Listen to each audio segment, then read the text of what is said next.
leave my teammates to themselves and not try to bother us. We have to play a game today, okay? All right. Question: What did Greinke say to you when you walked away from back towards the mound? Because you didn't look originally like you were bad. You were looking at him like, what the hell? And then he said something. I understand your question. Right. I understand baseball. I know the game. I know the situation of the game. I know the score. I know who's up. I played this game often. It's documented. You can see it on video. What I saw was an expletive, followed by whatever you guys want to translate out of this message. That is the only reason. There's obviously a history there, but at that point, because of how the game dictates how we act on that field, that was the tipping point. If he had sort of waved you up and said, "I'm sorry," you would have gone to first base, wouldn't it? I would have had to. Right. To go out there after that would be to try to instigate a fight, and one was not to be had. The game, and how surprised were you that Matt Kemp was out there waiting for you? I wouldn't say that he was out there waiting for me. I believe that he was walking to the bus. He was enraged, obviously, with what had happened to his teammate, and he wanted to approach me aggressively, and I tried to explain to him, but he did not want to listen, and I'll leave it at that. How do you feel this morning? How do you feel you had a little chance in the aftermath? What have you thought about or reflected on? Or what do you feel about the whole situation? You know what? It's an unfortunate situation. Someone got hurt. And I do have a lot of remorse that someone did get hurt. But I will say and repeat is that I felt I had to protect myself, and that what happened on that field was a result that could have been avoided. And I say that in the sense that I've been hit. You guys know how many times I've been hit in my career. I've never once gone to the mound. And last night,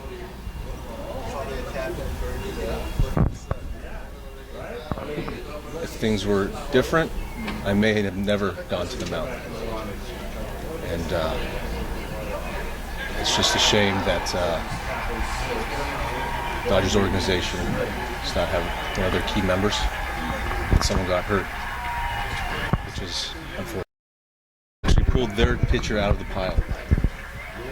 And it's unfortunate just to think that someone could taunt a player for an injury that we had no idea had even happened. There's a lot of emotions that happen on that field. A lot of things have been said. And I'll reflect upon them continuously. I hope that other people will as well. Carlos, the history, everybody talks about you and Zack. I know it's obviously the third time he's hit you in like 26 or a few at-bats or whatever it is. What, in your mind, where does this go back to? Did you see the video? Have you seen the documentation? Let me ask you that question. Have you seen the documentation? The previous times he hit you? Have you seen the previous time he hit me? Yes. You have? Okay, I just want to make sure. If you notice that time, I will describe that for you, even though I'm sure all of you have seen it. Pitch directly over my head. Next pitch, directly at my face. If I don't put my shoulder in the way, it hits me in the face. Yeah. I did react very quickly there, and everything was reacted quickly at the time to keep anything from happening. So that's what happened. You can all see that. Right. The general reaction from the national media has been, why would this guy hit you 3-2 count, one-run situation? Kind of a lot villainized you for the most part as you're the instigator. Well, Matty said that too. So. I'm sorry, you were speaking. What was your question? I said, how did you respond to being villainized like that? I understand that someone was hurt. I repeat that I will go back to my previous statements. I've been hit a lot of times in my career. I understand why I get hit. I understand that that's a part of how I approach hitting. And I also understand that pitchers have to do their job to pitch. And like I said, I've never gone out there until last night. I've never felt that someone has thrown at me intentionally until what happened in 2009. And even last night, I didn't go out there until I was provoked to go out there. And I think you can see that on the video. So, people will be villainized. All I ask is that you pay attention to what's right in front of your eyes. Have you got an answer from him or anyone as to why 2009, why last night, and why would he go after you? It's been 3 years. Over 3 years.